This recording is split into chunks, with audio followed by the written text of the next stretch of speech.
Overrated is what I would say if I was blind, deaf, and quite possibly stupid. I just watched Christopher Nolan's The Odyssey. Let's talk about it. Now, this movie may not be a masterpiece, but it's a damn good movie, and anyone telling you otherwise is blowing smoke up your butt. Starting off with the positives, the whole Trojan horse and fall of Troy sequences and flashbacks are absolutely incredible, incredibly cinematic, and just have such a great feel to them.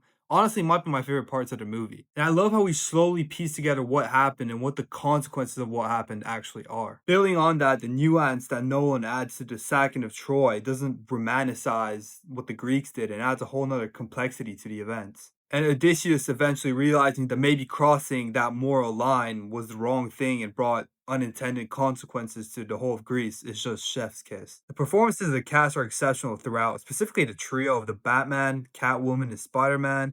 I thought were absolutely incredible. The visuals here are on another level. Striking images of black beaches and lonely palaces. I mean, this movie is just a feast for the eyes. You can see how practical everything is, how real it is. Every shot feels believable, every shot feels dirty and grimy, and you can taste the salt water, you can feel the sting of the wind. It's so real.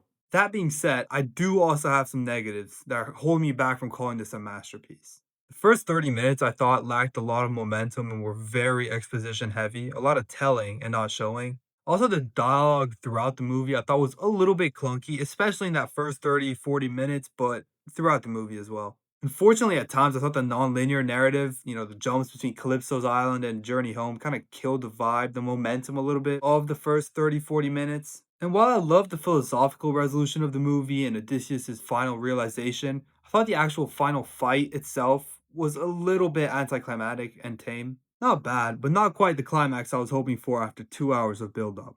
So overall, this is not going to be one of Nolan's very best for me, but it's still a really great movie, and I gotta give it a very solid 8 out of 10.